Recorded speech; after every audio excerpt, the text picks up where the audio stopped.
जय श्रीमन्नारायण। लक्ष्मी नारायण। आप सभी भक्तों का भक्ति सागर 1260 राधे चैनल में स्वागत है। आप सभी भक्त सुने श्री सत्यनारायण व्रत कथा। बोलिए सत्यनारायण भगवान की जय। पहला अध्याय। एक समय नैमिषारण्य तीर्थ में शौनकादिक 88,000 ऋषियों ने श्री सूत जी से पूछा, हे प्रभु, इस कलयुग में वेद विद्या रहित मनुष्यों को प्रभु भक्ति किस प्रकार मिलेगी तथा उनका उद्धार कैसे होगा। इसलिए हे मुनि श्रेष्ठ, कोई ऐसा तप कहिए जिससे थोड़े समय में पुण्य प्राप्त होवे तथा मनवांछित फल मिले। वह कथा सुनने की हमारी इच्छा है। सर्वशास्त्र ज्ञाता श्री सूत जी बोले, हे वैष्णवों, मैं पूज्य आप सबने प्राणियों के हित की बात पूछी है। अब मैं उस श्रेष्ठ व्रत को आप लोगों से कहूँगा जिस व्रत को नारद जी ने लक्ष्मी नारायण से पूछा था और लक्ष्मी पत्नी श्री मुनि श्रेष्ठ नारद से कहा था। सो ध्यान से सुनो। एक समय योगी राज नारद जी दूसरों के हित की इच्छा से अनेक लोकों में घूमते हुए मृतलोक में आ पहुँचे। यहाँ अनेक योनियों में जन्मे हुए प्राय सभी मनुष्यों को अपने कर्मों द्वारा अनेकों दुखों से पीड़ित देखकर सोचा, किस यत्न के करने से निश्चय ही प्राणियों के दुखों का नाश हो सकेगा। ऐसा मन में सोचकर विष्णु लोक को गए। वहाँ श्वेत वर्ण और 4 भुजाओं वाले देवों के ईश नारायण को देखकर, जिनके हाथों में शंख चक्र गदा और पद्म थे तथा वरमाला पहने हुए थे, स्तुति करने लगे। हे भगवान, आप अत्यंत शक्ति से संपन्न हैं। मन तथा वाणी भी आपको नहीं पा सकती। आपका आदि अंत नहीं है। निर्गुण स्वरूप सृष्टि के आदि भूत व भक्तों के दुखों को नष्ट करने वाले हो। आपको मेरा नमस्कार। नारद जी ने इस प्रकार की स्तुति सुनकर विष्णु भगवान बोले, हे मुनि श्रेष्ठ, आपके मन में क्या है? आपका किस काम के लिए आगमन हुआ है? निसंकोच कहो। तब नारद मुनि बोले, मृतलोक में सब मनुष्य जो अनेक योनियों में पैदा हुए हैं, अपने अपने कर्मों के द्वारा अनेक प्रकार के दुखों से दुखी हो रहे हैं। हे नाथ, मुझ पर दया रखते हो तो बतलाइए कि उन मनुष्यों के सब दुख थोड़े से ही प्रतन से कैसे दूर हो सकते हैं। श्री भगवान जी बोले, हे नारद, मनुष्यों की भलाई के लिए तुमने बहुत अच्छी बात पूछी है। जिस काम के करने से मनुष्य मोह से छूट जाता है वह मैं कहता हूँ, सुनो। बहुत पुण्य देने वाला, स्वर्ग तथा मृतलोक दोनों में दुर्लभ एक उत्तम व्रत है। आज मैं प्रेमवश होकर तुमसे कहता हूँ, सत्यनारायण का ये व्रत अच्छी तरह विधि पूर्वक करके मनुष्य अन्य पर्यंत सुख यहाँ सुख भोग कर मरने पर मोक्ष को प्राप्त होता है। श्री भगवान के वचन सुनकर नारद मुनि बोले, उस व्रत का फल क्या है? क्या विधान है और किसने ये व्रत किया है और किस दिन ये व्रत करना चाहिए? विस्तार से कहिए। भगवान बोले, दुख शोक आदि को दूर करने वाला, धन धान्य को बढ़ाने वाला, सौभाग्य तथा संतान को देने वाला, ये व्रत सब स्थानों पर विजयी करने वाला है। भक्ति और श्रद्धा के साथ किसी भी दिन मनुष्य श्री सत्यनारायण की शाम के समय ब्राह्मणों और बंधुओं के साथ धर्म परायण होकर पूजा करें। भक्ति भाव से नैवेद्य केले का फल, घी, दूध और गेहूँ का चूर्ण सबाय लें। गेहूँ के अभाव में सांटी का चूर्ण, शक्कर तथा गुड़ ले और सब भक्षण योग्य पदार्थ जमा करके भगवान के अर्पण कर दे तथा बंधुओं सहित ब्राह्मणों को भोजन करावे।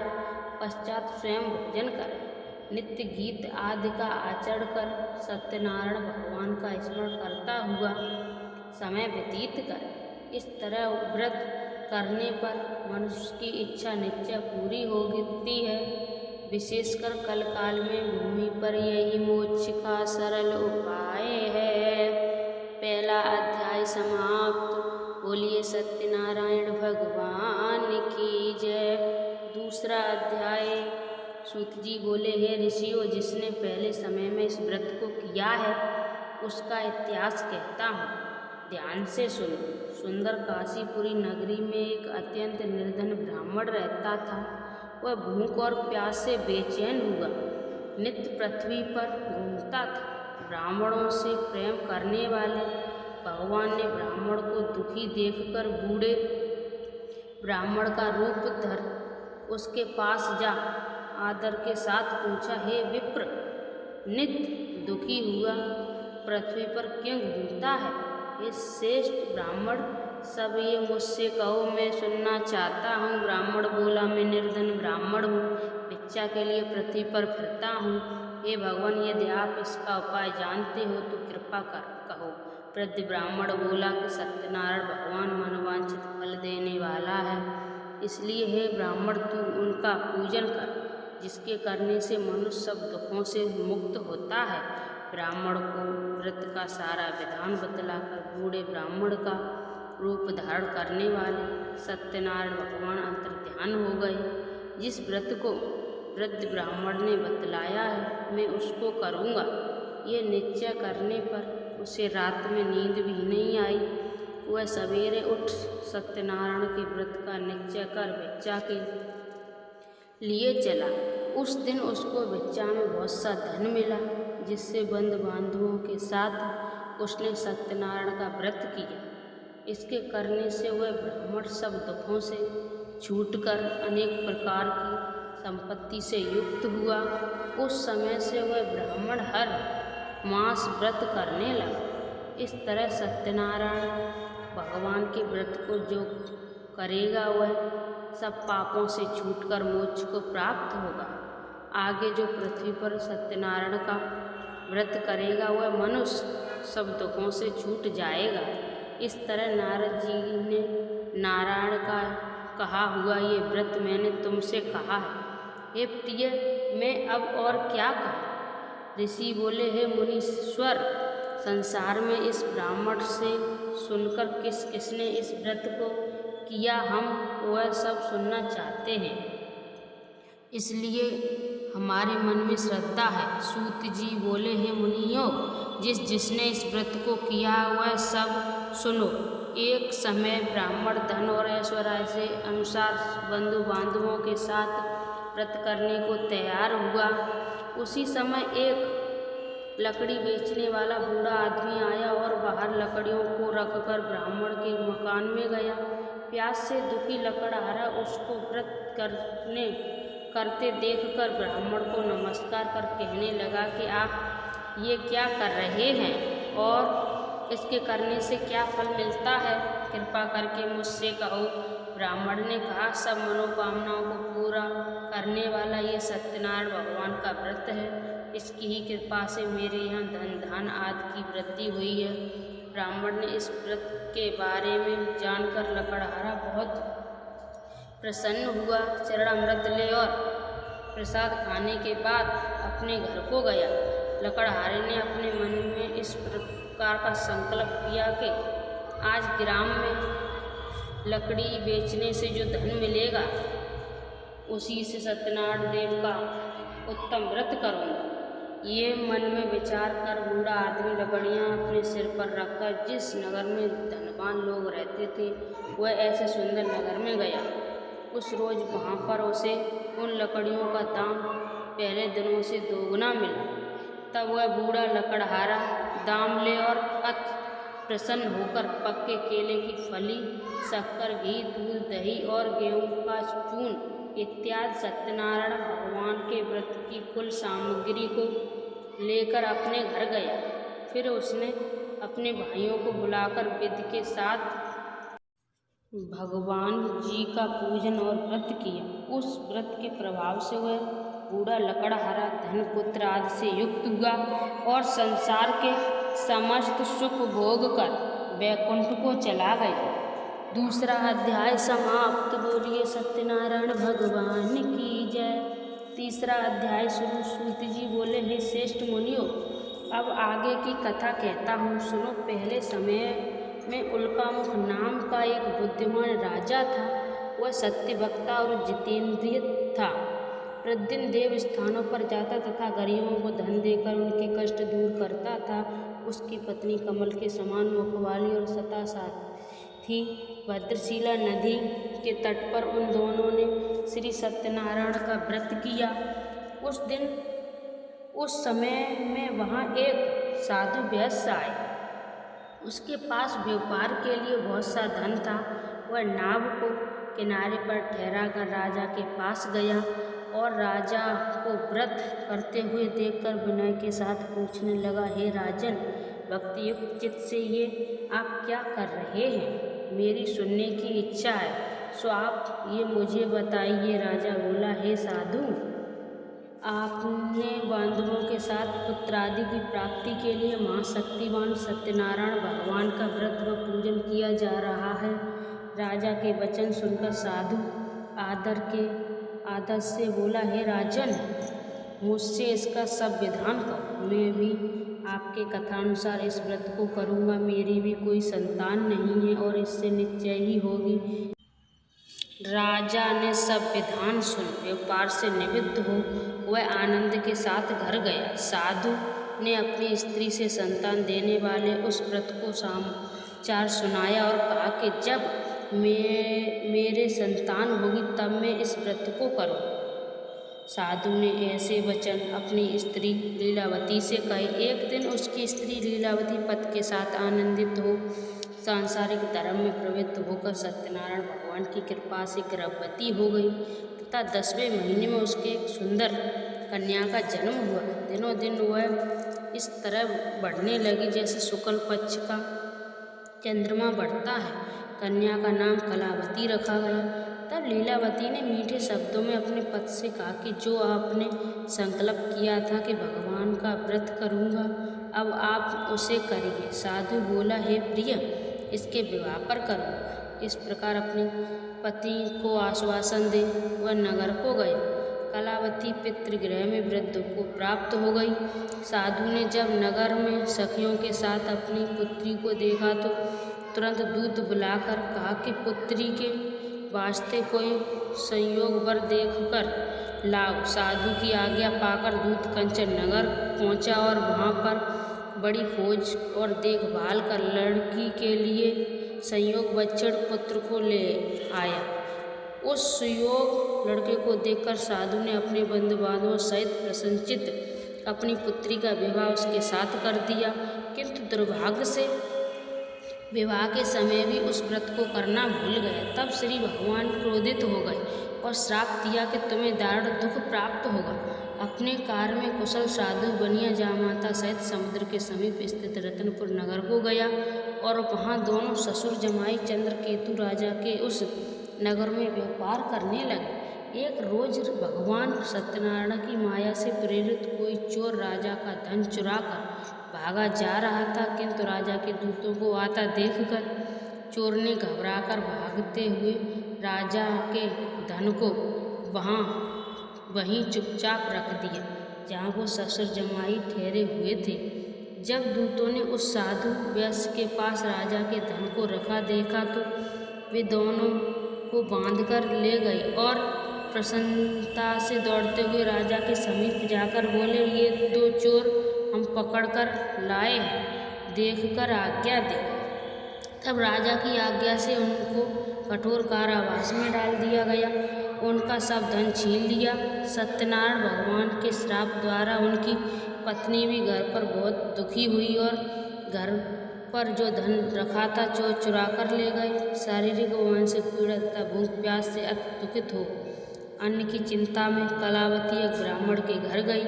वहाँ उसने सत्यनारायण भगवान का व्रत होते देखा, फिर कथा सुनी तथा प्रसाद ग्रहण कर रात को घर आई। माता ने कलावती से कहा, हे पुत्री, अब तक कहाँ रही? तेरे मन में क्या है? कलावती बोली, हे माता, मैंने एक ब्राह्मण के घर में श्री सत्यनारायण भगवान का व्रत देखा। कन्या के वचन सुनकर लीलावती भगवान के पूजन की तैयारी करने लगी। लीलावती ने परिवार और बंधुओं सहित श्री सत्यनारायण भगवान का पूजन किया और वर मांगा कि मेरे पति और दामाद शीघ्र आ जाए। साथ ही प्रार्थना की कि हम सबका अपराध क्षमा करो। सत्यनारायण भगवान के इस व्रत से संतुष्ट हो गए और राजा चंद्रकेतु को सपन में दर्शन देकर कहा, हे राजन, दोनों वैश्य को प्रातः ही छोड़ दो और उनका सब धन जो तुमने ग्रहण किया है दे दो, नहीं तो मैं तेरा धन राजपुत्रादि सब नष्ट कर दूंगा। राजा से ऐसे वचन कहकर भगवान अंतर्ध्यान हो गए। प्रायःकाल राजा चंद्रकेतु ने सभा में अपना सुबन सुनाया। फिर दोनों बच्चों पुत्रों को कैद से मुक्त कर सभा में बुलाया। दोनों ने आते ही राजा को नमस्कार किया। राजा मीठे वचनों से बोला, हे महान भावों, अभी बस ऐसा कठिन दुख प्राप्त हुआ है, अब तुम्हें कोई भय नहीं। ऐसा कहकर राजा ने उनको नए नए आभूषण पहनाए तथा उनका जितना धन लिया था उससे दूना धन देकर आदर सहित विदा किया। दोनों वैश्य अपने घर को चल दिए। तीसरा अध्याय समाप्त। बोलिए सत्यनारायण भगवान की जय। चौथा अध्याय। सूत जी बोले, वैश्य ने मंगलाचार करके यात्रा आरंभ की और अपने नगर को चला। उसने थोड़ी दूर निकलने पर दंडी वेशधारी सत्यनारायण ने उनसे पूछा, हे साधु, तेरे नाम में क्या है? अभिमानी बच्चड़ हंसता हुआ बोला, हे दंडी, आप क्यों पूछते हो? क्या धन लेने की इच्छा है? मेरी नाम में तो बेल और पत्ते भरे हैं। वैश्य का कठोर वचन सुनकर भगवान ने कहा, तुम्हारा वचन सत्य हो। दंडी ऐसा कहकर वहाँ से दूर चले गए और कुछ दूर जाकर समुद्र के किनारे बैठ गए। दंडी ने जाने पर वैश्य ने नित्य क्रिया करने के बाद नाव को ऊंची उठी देखकर अचंबा किया और नाव में बेल पत्ते आदि देखकर मूर्छित होकर जमीन पर गिर पड़ा। फिर मूर्छा खुलने पर अत्यंत शोक प्रकट करने लगा। तब उसका दामाद बोला कि आप शोक न करें, ये दंडी का श्राप है, अतः उनकी शरण में चलना चाहिए, तभी हमारी मनोकामना पूरी होगी। दामाद के वचन सुन वह दंडी के पास पहुंचा और अत्यंत भक्ति भाव से नमस्कार करके बोला, मैंने जो आपसे अत्यंत असत्य वचन कहे थे उनको क्षमा करो।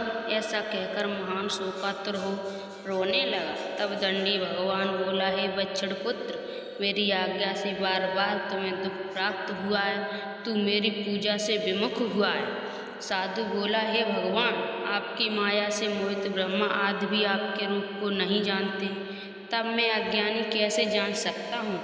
आप प्रसन्न होइए, मैं सामर्थ्य के अनुसार आपकी पूजा करूँगा। मेरी रक्षा करो और पहले के समान नौका में धन भर दो। उसके भक्ति युक्त वचन सुनकर भगवान प्रसन्न हो गए। उसकी इच्छा अनुसार वर देकर अंतर्ध्यान हो गए। तब उन्होंने नाव पर आकर देखा कि नाव धन से परिपूर्ण है।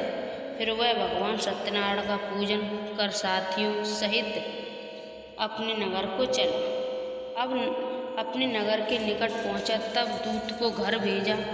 दूत ने साधु के घर जा उसकी स्त्री को नमस्कार कर कहा कि साधु अपने दामाद सहित इस नगर के समीप आ गए हैं। ऐसा वचन सुन साधु की स्त्री ने बड़े हर्ष के साथ सत्यदेव का पूजन कर पुत्री से कहा, मैं अपने पति के दर्शन को जाती हूँ, तू कार्य पूर्ण कर शीघ्र। माता के ऐसे वचन सुनकर कलावती प्रसाद छोड़कर पति के पास गई। प्रसाद की अवज्ञा के कारण सत्यदेव ने रुष्ट हो उसके पति को नाव सहित पानी में डुबो दिया। कलावती अपने पति को न देखकर रोती हुई जमीन पर गिर गई। इस तरह नौका को डूबा हुआ तथा कन्या को रोता देख साधु दुखित हो बोला, हे प्रभु, मुझसे या मेरे परिवार से जो भूल हुई है उसे क्षमा करो। उसके दीन वचन सुनकर सत्यदेव प्रसन्न हो गए और आकाशवाणी हुई, हे साधु, तेरी कन्या मेरे प्रसाद को छोड़कर आई है, इसलिए इसका पति अदृश्य हुआ है। यदि वह घर जाकर प्रसाद खाकर लौटे तो इसे पति अवश्य मिलेगा।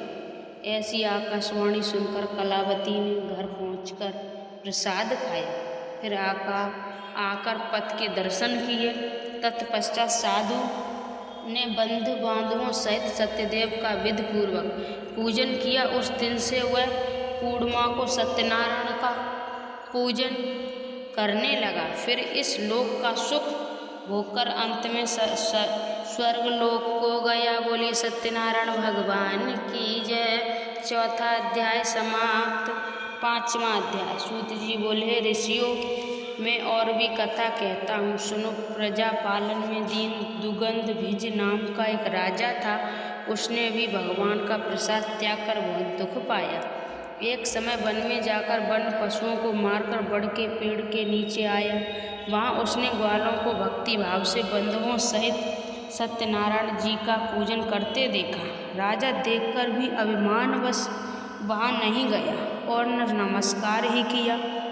जब ग्वालों ने भगवान का प्रसाद उसके सामने रखा तो वह प्रसाद को त्याग कर अपनी सुंदर नगरी को चला गया। वहीं उसने अपना सब कुछ नष्ट पाया तो वह जान गया कि ये सब भगवान ने किया है। तब वह विश्वास कर ग्वालों के समीप गया और विधि पूर्वक पूजन कर प्रसाद खाया तो सत्यदेव की कृपा से पहले जैसा था वैसा ही हो गया। फिर दीर्घ काल तक सुख भोग कर मरने पर स्वर्ग लोक को गया। जो मनुष्य इस परम दुर्बल व्रत को करेगा, भगवान की कृपा से उसे धन धान्य की प्राप्ति होगी। निर्धन धनी और बंदी बंधन से मुक्त होकर निर्भय हो जाता है। संतानहीनों को संतान प्राप्त होती है तथा सब मनोरथ पूर्ण होकर अंत में वैकुंठ धाम को हो जाता है।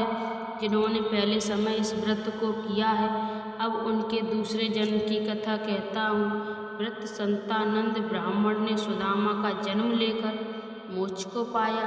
उल्कामुख नाम का राजा दशरथ होकर वैकुंठ को प्राप्त हुआ। साधु नाम के वैश्य ने मोर ध्वज बनकर अपने पुत्र को आरे से चीरकर मोक्ष को प्राप्त किया।